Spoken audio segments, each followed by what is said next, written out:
Welcome back to SecretSpool's Shadowy Sunday. I'm Sylvia, and tonight's story is for anyone who's ever had reality hesitate. Those quiet moments where everything looks normal, but something in your chest insists it isn't. When a hallway feels too still, or a room feels like it's waiting and a door you've opened 1,000 times suddenly leads somewhere it shouldn't, because tonight someone thought they knew every inch of their home until one ordinary afternoon turned into a glimpse of a life they were never supposed to see. I've worked from home long enough that the days bleed together, and I joke that my commute is 20 steps and a cup of coffee. But it's basically true, because my office is tucked into the room between the garage and the basement. A long, narrow space that used to be storage before we cleared it out and shoved a desk in there.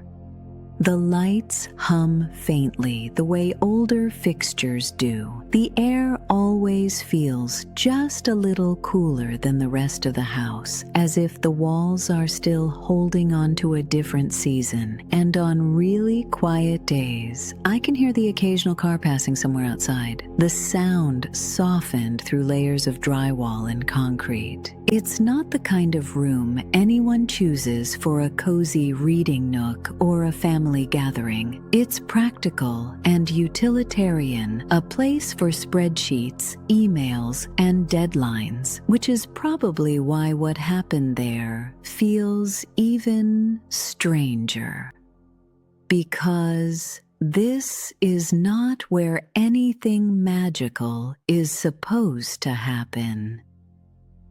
That day started like countless others, with me hunched over my computer, answering messages and attending virtual meetings, my nearly empty coffee cup sitting to the right of my keyboard, until I finally leaned back, rolled my shoulders, and realized I was running on fumes and needed a refill to get through the afternoon. I picked up my mug, feeling the cooled ring of coffee at the bottom, stood up as my knees popped in protest, and walked over to the door that leads into the house. The same door I pass through dozens of times a week without thinking, my fingers closing around the familiar cool metal of the knob.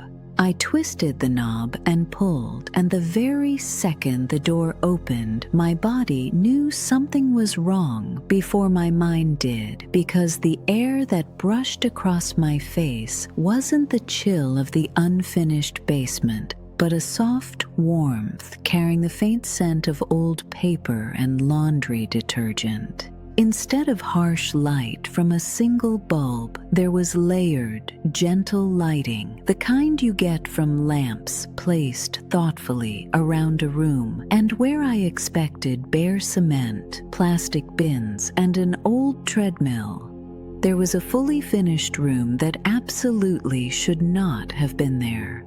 The floor was carpeted and soft-looking, bookshelves stretched from floor to ceiling, crowded with hardcovers and paperbacks. Framed photos hung in neat clusters, people at beaches, kids at birthdays, a couple by a lake at sunset, and some of those faces were familiar, while others looked like strangers or older versions of people I knew. Furniture was arranged to suggest this room was truly lived in, with comfy chairs, a low table, and a folded blanket resting over the back of a couch, as if someone had just stood up, and kneeling by one of the bookshelves beside an open cardboard box was a woman who looked to be in her 30s. She turned at the sound of the door opening, hair pulled back in a loose knot with wisps framing her face, dressed in a soft sweater and jeans. And when our eyes met, her expression wasn't just surprise. It was deep, aching recognition that froze me where I stood. Her eyes widened. She inhaled sharply, like someone seeing a person they never expected to see again, and in a trembling voice, she whispered a single word that seemed to drop straight down, a well inside of my chest.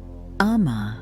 I don't speak that language, and no one in my family calls me that, but I knew exactly what it meant. Grandmother, or something close and affectionate, and my heart started pounding so hard I could feel it in my throat as my hands shook around the coffee cup, my body half in and half out of the doorway. Who are you? I managed to ask, my voice barely there, sounding much younger and more afraid than I wanted. And she swallowed, eyes shining with sudden emotion as she took a careful step toward me and said, "I'm your granddaughter."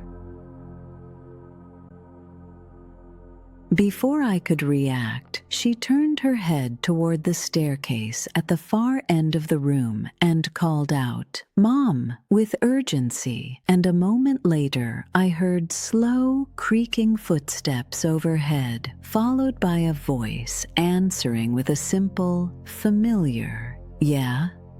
It was my daughter's voice, perfectly familiar, carrying that slight edge of boredom and annoyance she uses when she's interrupted while busy. And for one surreal moment, that sound grounded me so much that I actually smirked because it was so painfully, wonderfully normal. The woman in front of me didn't take her eyes off me for even a second as she said softly, "I think I'm talking to Amma's ghost," her voice catching, while the boards above us creaked with movement and my daughter's voice floated down again, oddly resigned as she said, "Oh, this must be Mom's time slip." As those words hung in the air, the world seemed to blink. There was no visible warping or fading, but my awareness stuttered, and in that single strange heartbeat, everything changed, and I was suddenly back in my office with the hum of my computer, the chill of concrete, my coffee cup in my left hand, and my right hand on the doorknob. I stood there breathing hard, then slowly opened the door again to reveal my actual basement. Cement floor, holiday bins, old treadmill, the faint smell of dust and stone, no bookshelves, no carpet, no woman calling me Amma. Just my ordinary life, unchanged and yet somehow completely altered in my mind. The rest of the day, I moved like a ghost, calling my doctor to ask about an MRI, searching time slip, talking to friends and family, and realizing that even though I have no idea what really happened, I can't deny what I saw or how it felt to be recognized and loved by someone from a future that might be waiting for me, leaving me with the quiet, unsettling peace of believing that sometimes the universe doesn't give us answers, only moments that remind us time may bend and love might stretch far beyond our understanding.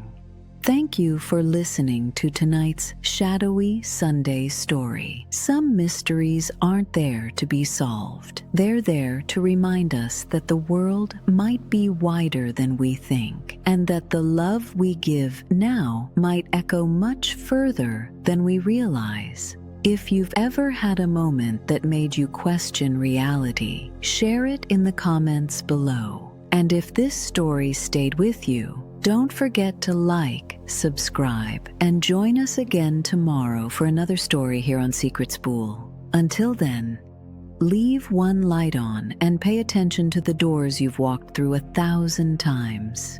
You never know when one might open to something else.